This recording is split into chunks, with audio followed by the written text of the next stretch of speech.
사실 이혼의 거의 대부분은 성격 차이죠. 근데 중요한 거는 법적으로는 성격 차이로 이혼 못 한다는 거예요. 그래서 이거 어떻게 주장해야 하냐면 성격 차이로 인해서 주장해야 가능하다는 겁니다.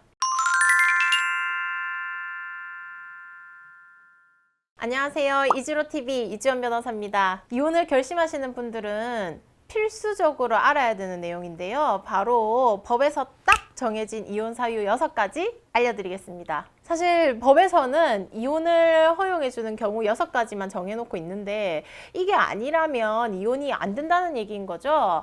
그래서 제가 그 6가지 짧고 쉽게 핵심만 알려드릴 테니 집중해 주세요. 자, 법에서 정해진 이혼 사유 첫 번째, 배우자의 부정행위입니다. 사실 이 부정행위라는 거 꼭 간통, 즉 다른 사람과 잠자리를 해야지만 부정행위가 아닙니다. 부부간의 정조 의무를 위반한 경우라고 볼 수 있는데요. 사실 다른 사람과 사랑해 라는 표현을 했다는 것 자체가 정조 의무와 신의를 저버린 행위거든요. 이런 것들은 이혼 사유가 될 수 있다는 거죠. 여기서 주의할 점은 유효기간, 즉 제척기간이 있습니다.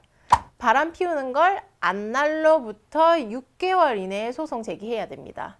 6개월이 넘으면 법원에서 인정 안 해줍니다.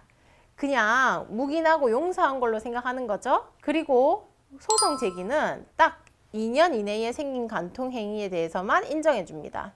그래서 이 기간 놓치면 첫 번째 사유로는 이혼 소송을 제기하지 못한다는 거 기억해 두셔야 됩니다. 그럼 두 번째 사유는 뭐냐?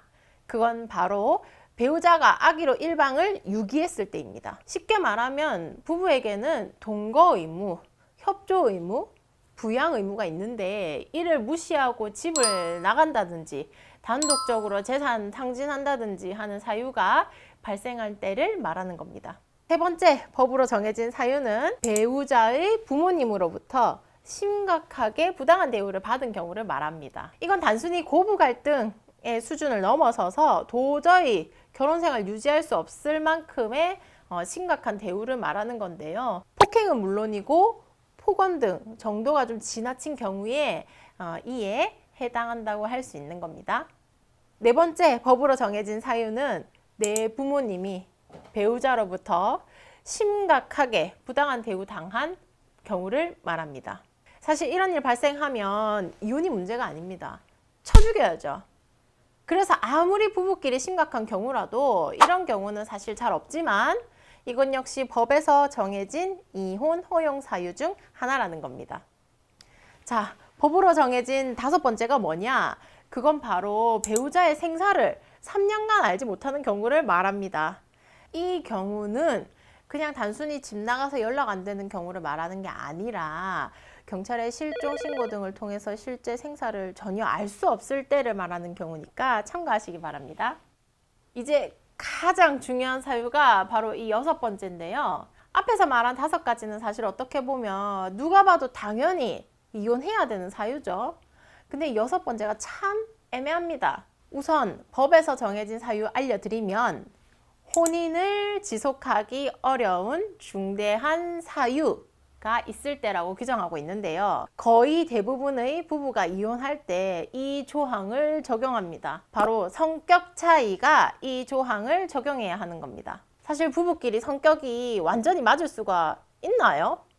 결혼하기 전에야 서로 잘 보이고 싶고 결혼하고 싶어가지고 본래 성격 잘 안 드러내잖아요. 숨기고 있는 경우가 많죠. 그러다가 결혼 후에 몇 년 지나면 이제 그걸 숨기기가 어려운 순간들이 오죠. 그때 바로 성격 차이가 발생하는 겁니다.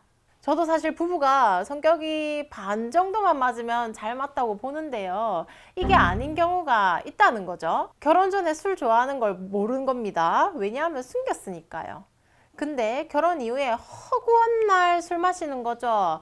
나는 술을 전혀 못 마시고 술 취한 사람이 하는 말과 행동 전혀 이해 못 하는데 이런 경우가 발생한다는 거죠. 이런 경우에 서로가 양보가 없다면 계속 싸울 수밖에 없어요.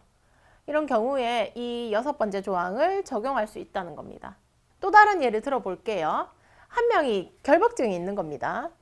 사실 연애할 때는 몰랐어요. 서로 깔끔하게 보이고 싶고 더 신경 쓰는 모습이라 생각했던 거죠.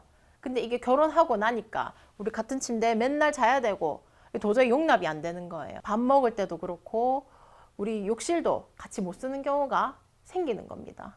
이 경우에는 성격 차이라 하더라도 서로 간의 혼인관계를 유지할 수 없는 상황이 돼 버리는 겁니다. 이럴 경우에 역시 이 6번째 법조항을 근거로 이혼 소송을 제기할 수 있는 겁니다.